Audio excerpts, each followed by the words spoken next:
What's going on, y'all? It's your boy Cool Colas here, and you are now tuning into a new episode of the Pro-Black Blurred Kingdom podcast. On today's episode, I'm going to be continuing on from the last episode of Qartoon Queen. So this episode will be Season 1, Episode 3. Last time on Qartoon Queen, Detective Costin stormed away from Captain Butterworth in frustration and went into the questioning room where the robber they arrested was located. When he got in there, he was looking at a now unmasked black man with a smug look on his face. Detective Costin said, "What is it that you need to tell me, Holmes?" Erwin Holmes said, "I know the name of the witness you all are looking for." Detective Costin said, "What is her name?" And Erwin Holmes said, "It don't work like that, Detective. Is our deal on the table still?" Detective Costin then said, "Yes, now spill it." And Erwin Holmes said, "The woman you are looking for is named Qiana Love." Now we're going to continue with episode 3. It was late the night before, and two people were talking privately in a room that was very dark. The first person said, "Why in tarnations did you bring me out here in the middle of the night at 2 o'clock a.m.? Only time I answer these types of calls is when I'm trying to get my rodeo on, if you know what I mean." And the other person said, "Don't get any ideas. I'm here to ensure that the mission is very clear tonight and what you are asked to do." And then he responded and said, "Yes, it's been very clear that y'all done rally me to do what to do here.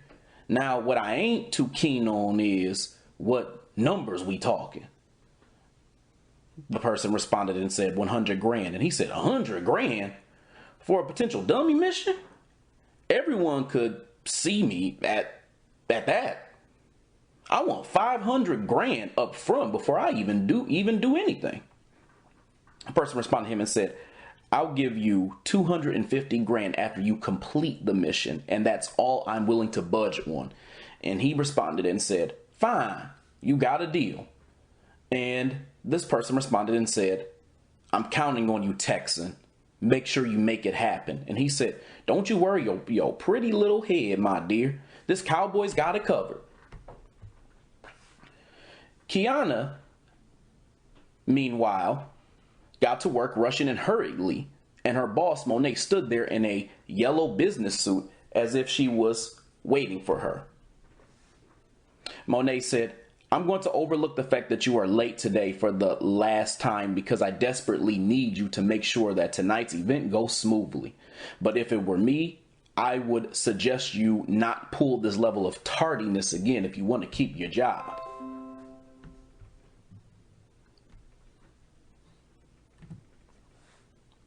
Qiana then responded and said, "Sorry, Monet." Monet then said, "Don't be sorry, girl. Just be more careful next time. Now, come with me. I want to show you something." Qiana then said, "Okay." Monet and Qiana walked all the way to what looked like a downstairs area. It was clear that she had never been in this area before because of how puzzled she was as she looked around. When she finally got downstairs with Monet, she finally spoke. Qiana said, "I've been working here all this time and have never seen this part of the museum." And Monet responded saying, "That's because I kept it from the public and most of you all, with the exception of our conservator, Mr. Troost." Qiana then said, "Mr. Troost?" And Monet responded, "You will meet him in just a few minutes here, but he is an expert artifact genius and has helped us obtain and preserve some of the greatest black artifacts that you will ever lay eyes on. He especially has helped me put together this exhibit that you will be presenting to the public tonight on top of the other parts of the museum tonight. Upstairs, you have the sculpture center and you have the painting exhibit as well too. But in this section, I call it Tech Space. Here is where I have a collection of some of the great inventions over time that were made by powerful and important black inventors throughout time and history. I have been keeping it a secret, much like the sculpture I showed you some days ago. One, because I can. And two, because I wanted it to be official and finished by the time I was allowed to put it on full display. Qiana then said, so what's all down here? And Monet said, Qiana, I must introduce you to Monet's mantra's rule number 7. Thou must learn to exercise exploration before external inquisition. Qiana then said, Monet, you literally just showed me this space for the first time like 3 minutes ago. Monet responded and said, precisely. That is why I would like for you to explore the space on your own a bit today to get familiar with it. I do want to show you something, though, that is very special down here. Monet then led Qiana, and Qiana followed her. Monet said, the technological device right here is the cerebral microchip. It functions like an actual brain, but it was meant to be a brain for robots. It was created by a man named George Lomax, a famous black inventor who believed he could use this device to create robots to function like humans. And Qiana then responded and said, that sounds interesting, but also very dangerous. And Monet said, it is quite dangerous indeed. And he was executed for it. Mr. Troost all of a sudden walked in. Greetings, Monet. Monet then said, thanks for joining me, Mr. Troost. And Mr. Troost responded, the pleasure is all mine, Monet. And who is this subordinate of a woman that you have in your presence here? Mr. Troost, by the way, was a tall white man who wore a dress shirt with slacks and a bow tie with suspenders and had a thick mustache with no beard. His hair was slicked back and he wore big glasses. Qiana responded and said, my name is actually Qiana. Pleasure to meet you, Mr. Troost. And Mr. Troost responded and said, and the pleasure is all yours there. Qiana threw a look at Mr. Troost as if she were thrown off by his comment and wasn't really feeling him too much. Monet then said, well, maybe you both could have the pleasure of working together tonight. Qiana here will be putting on a masterpiece museum art exposition event where she invites some big names all throughout Austin, and maybe you could come help explain some of the things in tech space. And Mr. Troost said, well, as someone might say here in Texas, I reckon it should be up to her since it is her event. But I'll be here on standby for her when she misses something. Qiana responded and said, I don't plan to make a mistake, Mr. Troost. Monet looked in surprise at Qiana after looking at Mr. Troost and said, well, then it's settled. It's all up to you to make it happen, Qiana. Mr. Troost responded also and said, well, little lady, I guess you can put your money where your mouth is then and do it on your own. After all, my short descriptions are underneath each of these exhibits anyway, and I'm sure that you could just read them to people. Qiana then said, wait, Monet, I thought you would be here to actually help me, though. And Monet responded and said, honey, I have a hot day tonight. I can't help you with anything. This is your show, Qiana. Get it poppin'. And Mr. Troost also commented and said, I have to run because I have some other business to tend to. Monet, do you have a few minutes? I wanted to chat with you about something in private. Monet and Mr. Troost walked off. Qiana watched the two of them leave and ran to the bathroom for a second because she was very frustrated. As she sat on top of the toilet seat in one of the stalls, trying to get herself together, she pulled the pencil she had out of her pocket. She closed her eyes and sighed to relieve her stress. At some point, she mentally signaled for her pencil to start glowing, and she all of a sudden appeared in the cartoon realm. When she arrived, she was back in her yellow jumpsuit and in her Qartoon Queen uniform. She now was there before Creatious and all the other creations that she made last time. Creatious said, You have requested to be in the cartoon world. Are you here to expand your creations? And Qiana said, no, I'm here to seek advice. And then Creatious responded and said, unfortunately, Qiana, this is not a center for therapy and counseling. This is He was interrupted, cut off immediately and ignored, as Munchkin, Lovely Pop, and Mango Menace all came to her aid. Mango Menace started and said, What done got you down, Miss Creation? Do I need to round up a gang and go shoot down somebody?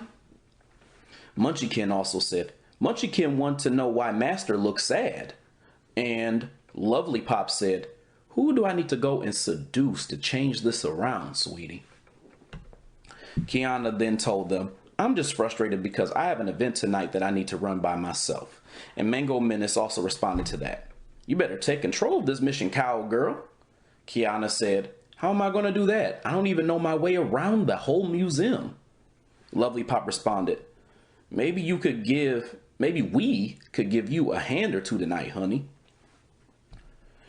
Qiana then said, but you all are just drawings. How could you possibly help? Lovely Pop said, just drawings? Honey, I have never been more insulted in my life. Mango Menace said, the better question is, what all do you even need, partner? And Qiana said, I have to walk around and introduce myself to people. I need to still call to see if I can get a few more people from businesses in town to come by. I have to secure some guest artists still, and I need security because Steven will be off for the night. Munchkin responded and said, Munchkin down long as he get munchie pellets. Mango Menace also replied, well, I guess we're off to the races then. Creations then said, Qiana. Qiana said, well, it's settled then. We are going to run this art expo. Creations then said, Qiana, listen to me right now. And Qiana said, dang, Cree, you didn't have to yell at me. Creation said, this is a serious matter. Bringing a cartoon drawing into the world should be used for battle purposes and not for leisure. If too much of the cartoon world gets exposed, then it could become confusing and dangerous for your world and mine both. Qiana then said, don't worry, Cree. I will make sure that they won't be exposed. Besides, won't I be exposing my powers if I battle anyway? Creation then said, that's exactly my point, Qiana. You are only supposed to assist in times of dire need. Qiana then says, you chose me for a reason, and I promise you I will be responsible and do right by this gift you have given me. But now I need you to trust my decisions and know that I have good intentions. How can I save this world if I can't handle things in the real world? You said you had faith in me, so trust me. Creations then said, I need you to take this seriously and be careful, Qiana. You must be conservative with your drawings. Then Qiana responded and said, I will, I promise. I'll be back tomorrow to draw more for this world. I won't let you down, Cree. Creatious then said, farewell, Qiana. Qiana had her pencil and the other drawings held onto her as she closed her eyes. And magically, she and them all disappeared from the cartoon world. Meanwhile, a giant crime scene was taking place at a mansion outside of Austin, Texas. There were numerous people outside of the scene of this crime, and it was daytime. There was a white man standing there in a suit with gray hair and a gray suit, and an older white woman with blonde hair in a red suit. Standing before the two of them was Detective Costin and another woman who was in a ninja-like costume who had two swords in her hand. Detective Costin said to them, when is the last time that you saw your daughter, Mayor Toffman? Mayor Toffman then said, my daughter was here a few days ago. She was supposed to be running to the office yesterday, but she never checked in with us.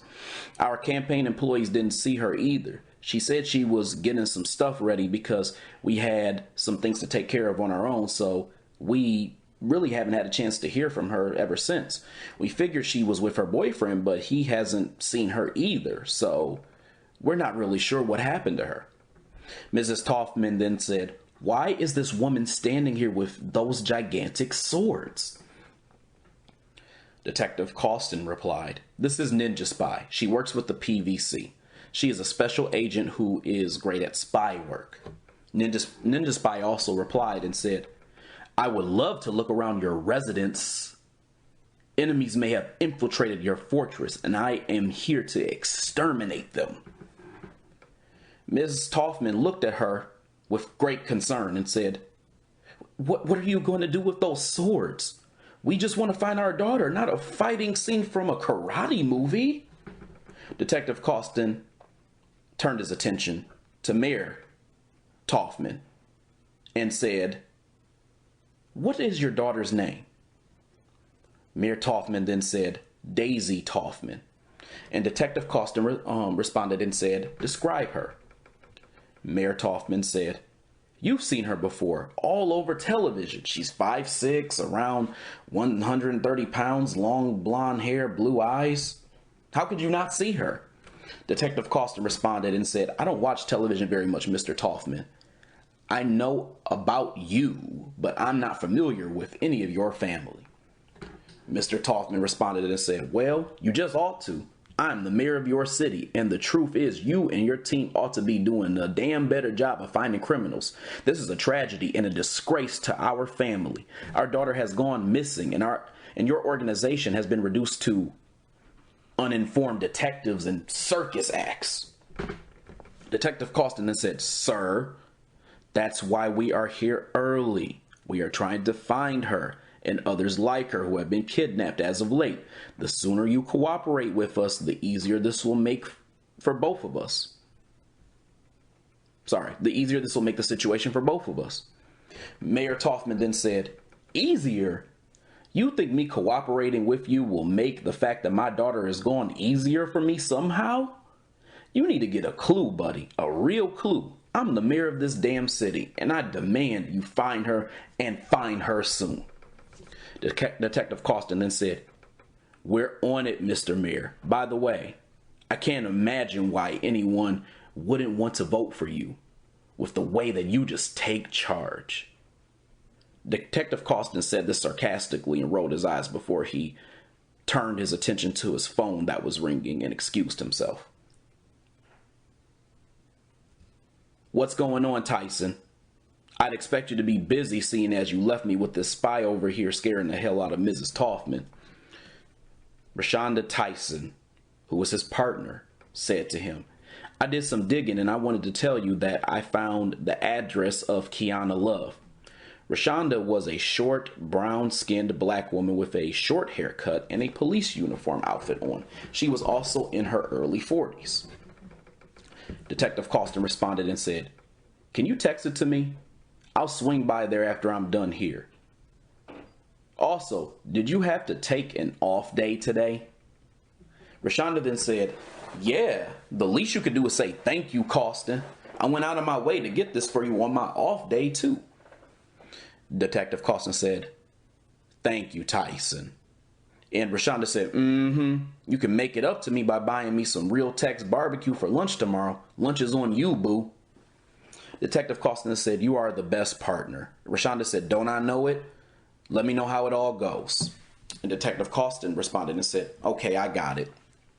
After he got off the phone, he drove all the way across town after dealing with the kidnapping of Daisy Toffman. He arrived eventually at a complex called Redwood Creek Apartments. The apartment complex was upscale, and the grass was nicely cut as well, too. There were numerous cars in the parking lot, and all the buildings had a reddish color. He went up to one of the doors that had the number 0303 on it and knocked. All of a sudden, Colleen answered the door. Colleen then said, "Hello," and Detective Costin said, "Good afternoon. I'm Detective Costin from the APD and a member of the PVC. I was hoping I could come in for a few seconds. I have a few questions for you." Colleen then said, "Yeah, sure. By the way, I'm Colleen." And Detective Costin said, "Nice to meet you, Colleen." He came into the apartment that had a clean kitchen, but there were all types of items that were all over the couch. Colleen then said, "Could I, get you anything, officer? Some water, tea, or juice?" And Detective Costin said, "Water would be fine, please." He then went over to the couch and had a seat. He sat down next to what looked like a small sketch pad that was sitting there. Colleen, who was in the kitchen getting him his refreshments, said, "What brings you to our door, Mr. Officer?" And Detective Costin said, "I'm looking for a Qiana Love. Does she live here?" Colleen then said, "Why, yes, she definitely does live here. She's not, in trouble, is she?" And Detective Costin said, "No, she is not. We just want to ask her a few questions. So she's not here right now, I'm assuming? Colleen then said, oh, she is out and about. She's kind of a free spirit artist type, so you never know what she could be doing. I think she's off work, though. When Detective Costin heard that Qiana was an artist, he slyly grabbed the sketch pad that was on the couch and put it underneath the notebook he already had in his hand. Colleen came back with some water for him, and he grabbed it from her. He then asked, do you know where she works? And Colleen responded and said, I don't actually know the name. It's a museum, but I don't know. It doesn't currently ring a bell or anything. Detective Costin then said, any idea of when she'll be back? And Colleen said, I don't. You never know where she might be. And Detective Costin said, got it. Well, I can come back another time and see if I can catch her. And Colleen said, okay, no problem, officer. Have a good day. And Detective Costin said, thank you, Colleen. Same to you. As he left, Colleen heard another knock on the door, and she went to answer it almost immediately afterwards. When she opened the door, standing outside was a black woman with brown skin, long braids, a curvaceous figure, beautiful full lips, and an attitude out of this world. She was staring in the direction of Detective Costin, who was leaving the home, and then back at Colleen. Colleen then said, Shaniqua, hey! And Shaniqua then said, who the hell was that? And Colleen responded and said, that was Detective Costin. He came around here looking for Qiana for some reason. And Shaniqua then said, and you let him in? Colleen responded and said, yeah, he was really, really nice. Shaniqua then said, girl, you sure you wasn't blonde in a past life or something? And Colleen said, no. What do you mean by that? Shaniqua said, never mind. I'm surprised that Qiana ain't here yet, though. And Colleen said, well, you might as well come in and hang out until she's here. And Shaniqua said, yeah, I guess this is the hangout spot today, huh? And Colleen said, did you hear about Daisy Toffman? And Shaniqua said, no. Colleen said, do you know who she is? Shaniqua again said, no. And Colleen said, well, she's the daughter of our mayor. That's a big deal. Shaniqua said, what happened with her? And Colleen said, she was kidnapped. It had to be that damn Blur again. Ugh, it just baffles me how someone could be so quick as to just kidnap a bunch of helpless young women. There's no telling what he has even done to any of them at this point. I was telling Qiana the other day, what if that was me or her or anyone else who I love? I mean, we are women, and women come up missing every day. Colleen's phone all of a sudden started going off, and she saw that she got a call from her sister. Then she turned her attention to Shaniqua briefly and said, sorry, I gotta take this call really quickly. Shaniqua then said, trust me, you do not owe me any type of apology. She watched as Colleen left and said, sheesh, that girl can talk. If she got kidnapped, they probably sent her back. All of a sudden, Qiana busted through the door, and she seemed to be alone at the time. Shaniqua then said, girl, where have you been? We were supposed to meet a half hour ago. I had to sit here and listen to your roommate talk about this serial kidnapper. By the way, did you know a police officer came here looking for you? Qiana then said, what, wait, for what? Shaniqua then said, I don't know, girl. You ain't do anything I should know about, did you? Qiana then said, no, of course not. Shaniqua then said, good, because I was going to tell you, if you had to cut a nigga, I would have gave you a pass and kept my mouth shut, because these dudes out here, girl, I tell you what, they ain't about nothing. Qiana then said, yeah, no cutting of dudes this way. Shaniqua then said, so what you up to, girl? And Qiana said, nothing. I just got off of work. I have to go back to the museum later tonight to host an event. I came back to get dressed though. And Shaniqua said, okay, what you gonna wear tonight? And Qiana said, I don't know. I haven't had time to really think about it. I've been trying to do all these different things and make this even come together, and I just figured I'd just go as I am right now. Shaniqua then said, in that white blouse and those pants you always wear? Psh, girl, please, this is your event. Qiana then said, you don't have to remind me, Neek. Everyone's done that 1,000 times today. And Shaniqua then said, well, girl, I'm just saying because it is. You got to get dolled up and you got to get cute. Make it your own. Go in there and slay. Okay? You better Kiki Fierce them to death in that museum. Qiana then said, Kiki Fierce? I like that. Shaniqua then said, maybe I can help you pick out an outfit. And Qiana responded by saying, would you be able to come with me tonight too as well? Shaniqua said, now, I don't know about that, girl. I got plans. Qiana then asked her, what type of plans you got? I thought we told each other everything like you just said. Shaniqua then said, well, you know. Qiana then said, spill it, Neek. What's happening? Shaniqua said, I got a little late night meetup. That's all. Qiana then said, so you can't come because you're out here being fast. I get it. Shaniqua said, I wouldn't call it all that per se. And Qiana said, whatever you say, girl. And Shaniqua said, let's go find you something to wear on that note. After a couple hours or so, Shaniqua was sitting on Qiana's bed and was texting on her phone. All of a sudden, Qiana opened her bathroom door. She was now standing there with a tight but classy dark red dress and a pair of dark red heels and red lipstick. Qiana then said, how do I look? And Shaniqua responded and said, girl, you know red is your color. You killing it. Qiana then said to her, thank you. So I look okay? And Shaniqua said, girl, yes, you look great. All of a sudden, Colleen walked in the room and saw Qiana standing there dressed up. Colleen then said, dang, you look gorgeous, Qiana. Oh my God. Shaniqua then said, don't she look like young Nia Long and Holly Berry combined into one? Colleen responded and said, who is Nia Long? And Shaniqua said, never mind, girl. Colleen came in and then said, so I came in because I found out that MindTech has nearly 50 jobs they are hiring people for. They have computer technicians, administrative assistants, tech support, and all of that. I just thought I would come and let you know that, you know, maybe I could try and change your mind and you could come with me.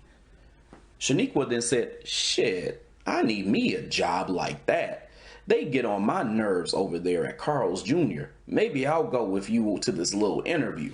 Colleen then said, you should. You would want to, what would you want to do, Shaniqua? And Shaniqua said, I don't know, but it's computer, so the money gotta be good, right?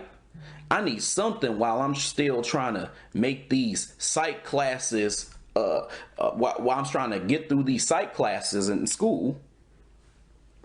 Colleen then said, okay, well, Qiana, maybe you will change your mind. Looks like your best friend and roomie are both on board.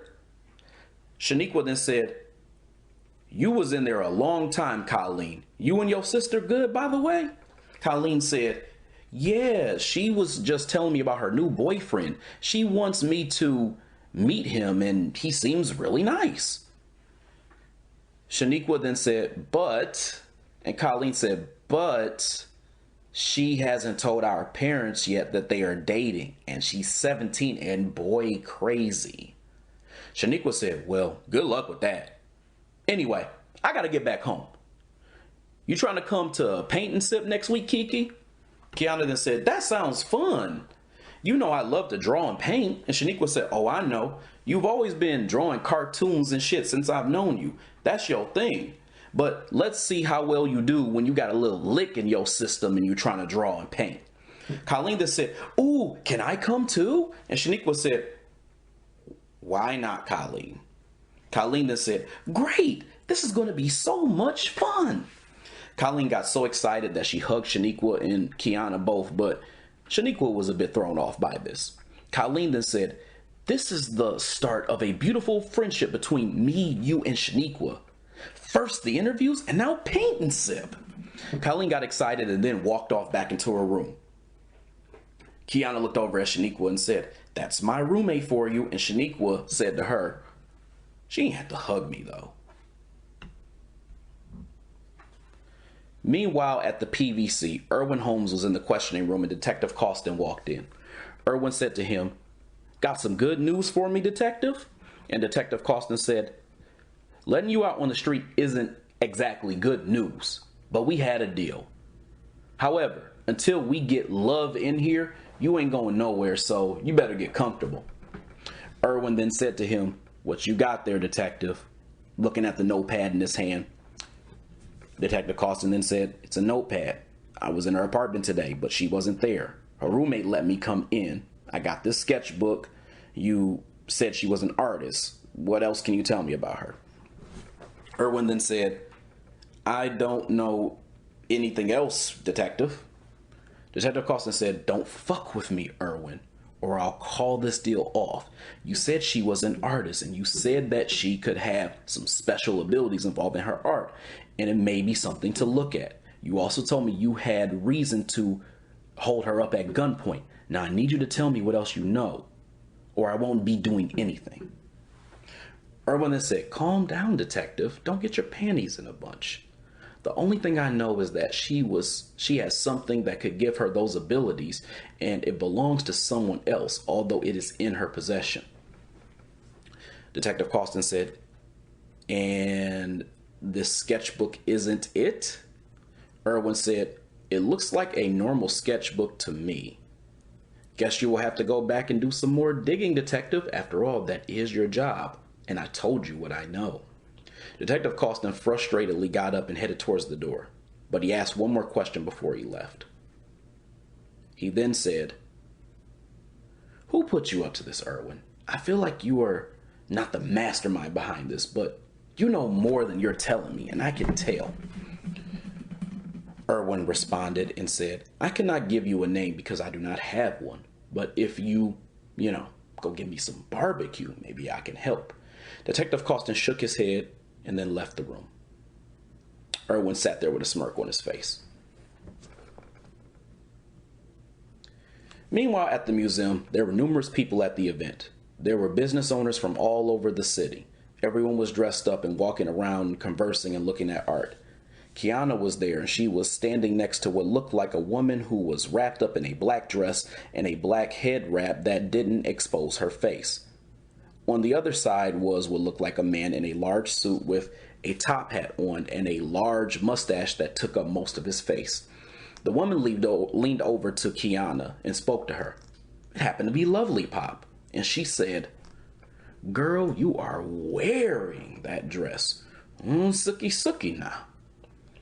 Qiana said, "You know I try to change it up a little bit." The man also leaned over to Qiana. Happened to be Mango Menace at the top. And he said, "You clean up nice, little lady."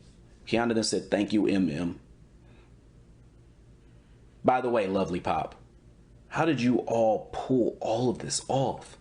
Lovely Pop responded and said, "Let's just say I have a way with words, sweetie. These reality men can't resist a woman with a sexy voice like mine. Even the most high up and business savvy can't. I made some calls this afternoon, and I gave them a little lolly loving, if you know what I mean." Qiana then said, "It sounds like lolly flirting." And Lovely Pop then said, "Shh, can't be telling the world all my secrets, girl." Qiana leaned over to the man, who was obviously Mango Menace at the top, and said, "What did you all do? I know both of you all are in that suit." Mango Menace then said, "We over here bodyguarding and guarding bodies. Ain't that right, Munchiekin?" Munchiekin was actually standing on the bottom. And he said, "Munchiekin munch on face of anyone that hurt master." Qiana then said, "That's a little dark, Munchie, but, I have faith in you. Anyway, y'all, I gotta walk around and help folks. You all can stick around and enjoy some art for a job well done." A white man in a suit all of a sudden walked over to Lollipop and had a glass of water in his hand. He then said to her, "One hell of an event, huh?" Lollipop looked over at him, but didn't say anything and looked back, trying to avoid being seen. As Qiana was walking around, she was looking at a sculpture that had a gigantic heart that had multiple fragmented shades of brown with different sayings on each fragment of the heart. She stood there and looked at it for a second. Then the voice of someone eventually spoke up to her and talked to her. The voice said, "It's quite an interesting art piece if I do say so myself. The heart of color is what this is called, huh?" Qiana looked over, and next to her was a handsome, dark-skinned black man with a black tailored suit and a short haircut. Qiana then said, "Yeah, the heart of color is an amalgamation of the thoughts, experiences, traumas, and feelings of people of color. As we are honest with ourselves about who we are and what we have been through, we can share what's in our hearts with the rest of the world around us and unify them as a human race." The man then said to her, "That's a very intriguing take on a piece of art, but I would like to provide a different take, if I may. We are not people of color as black people.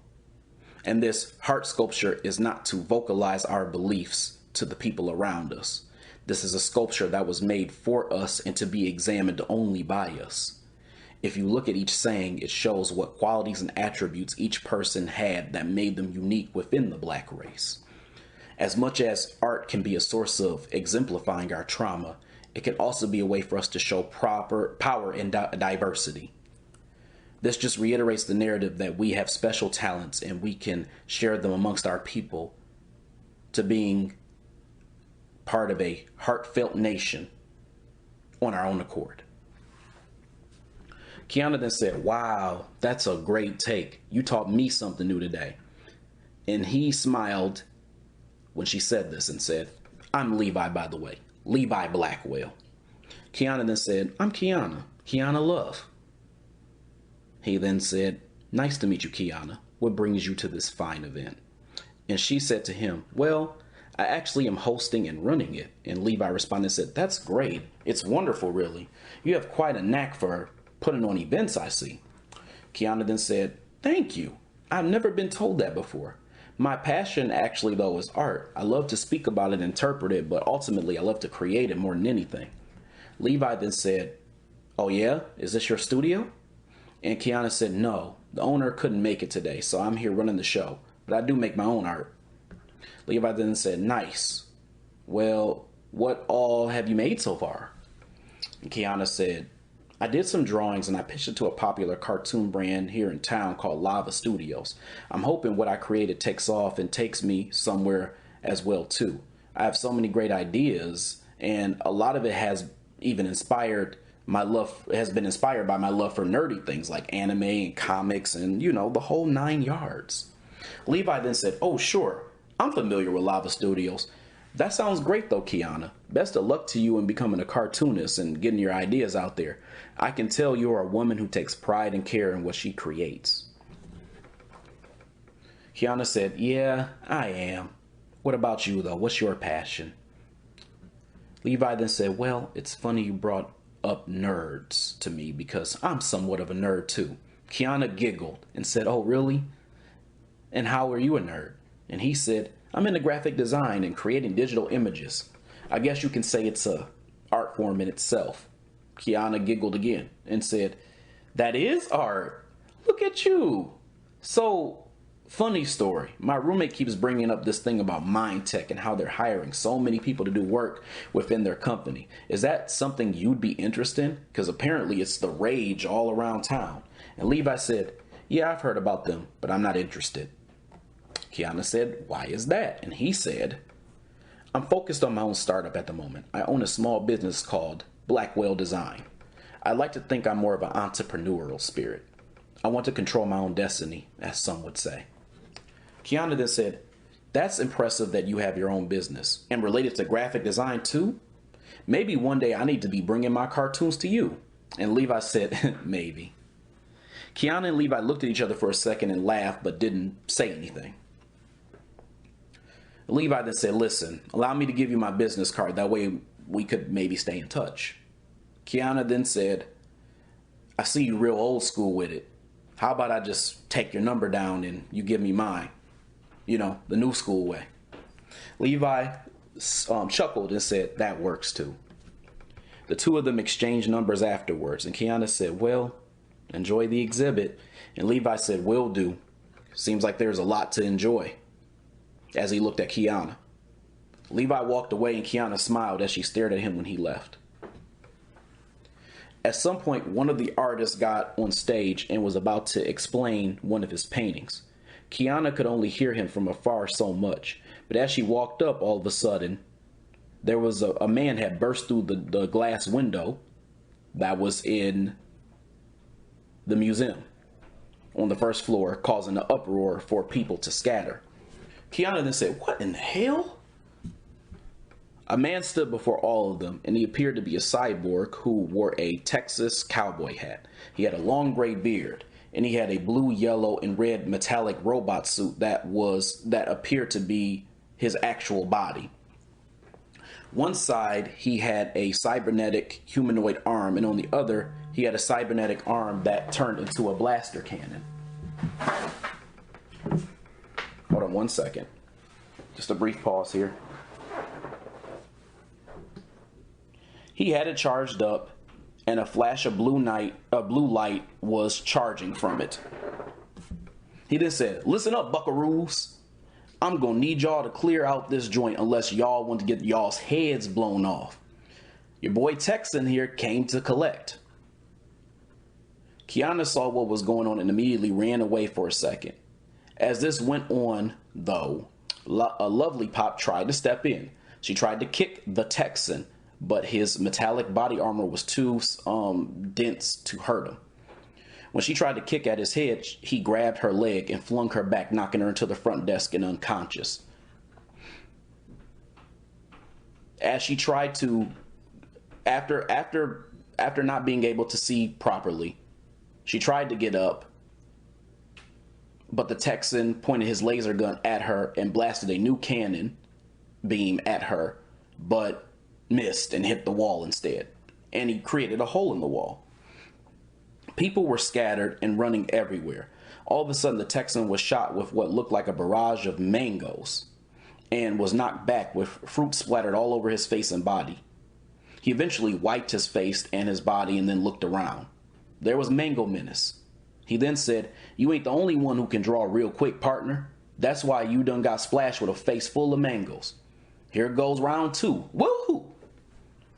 Mango Menace shot his two guns that he had in his hand while still suited up, but the Techxan was ready every time and dodged each hit. The Techxan then shot back and landed directly in the stomach of the suited man, and apparently Mango Menace was on top in the suit and Munchkin was still in the bottom. Mango Menace jumped out of the way and the beam narrowly missed the head of Munchkin. The beam kept moving after searing through the suit and ended up touching one of the paintings and destroying it, as well as the wall that it was on. The Techxan then said, what in the dickens is this? Munchkin then said, I'm Munchkin. He launched himself at the Techxan and tried to bite through his armor, but it wasn't working. The Techxan swiped him off and knocked him into another painting. Mango Menace, who was now exposed, tried to draw his mango gun, but the Techxan drew his blaster gun and shot the gun that Mango Menace had in his hand out of his hand. He then aimed his blaster gun directly at an unarmed Mango Menace. Mango Menace then said, oh boy.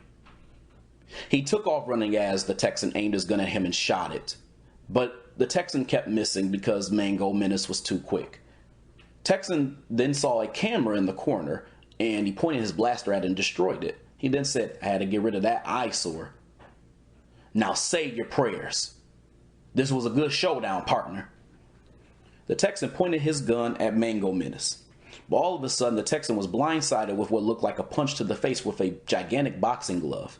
The Techxan was knocked to the ground, but proceeded to get up pretty slowly. He then said, whoa, what in the hell was that?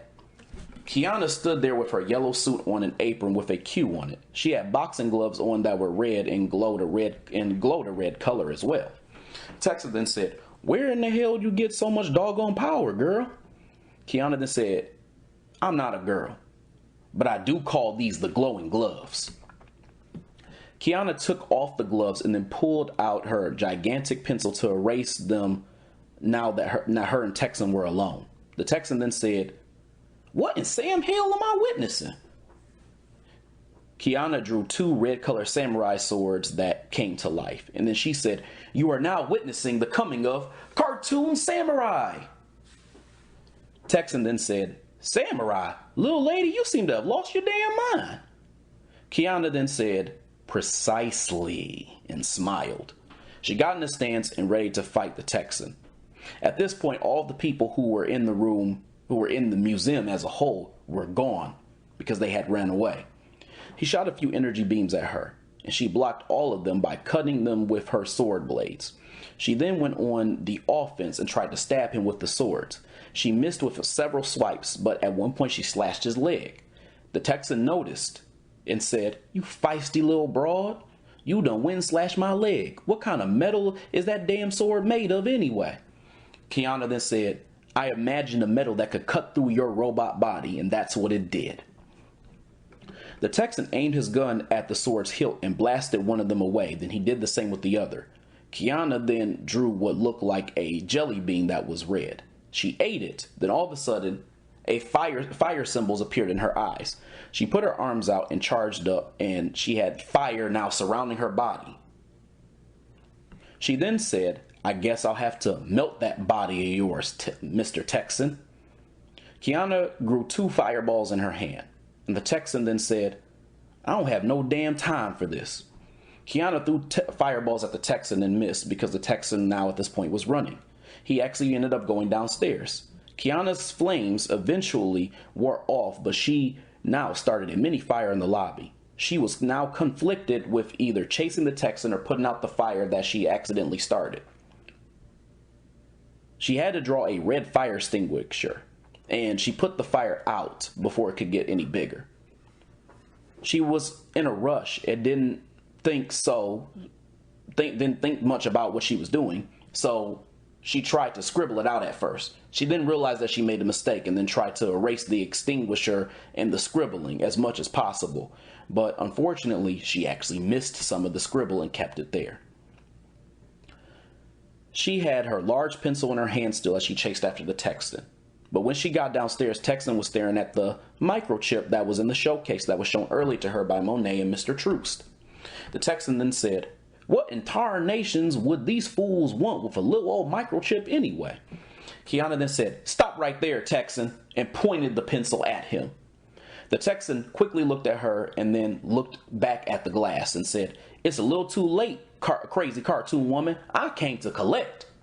The Techxan pointed his blaster gun at the glass showcase box and blasted a beam at it, shattering it into many pieces. He quickly grabbed the chip after Qiana quickly tried to shield her face by drawing a box around herself to protect herself from the glass that was shattering everywhere. The Techxan quickly ran as the alarm went off, and he took off with the microchip.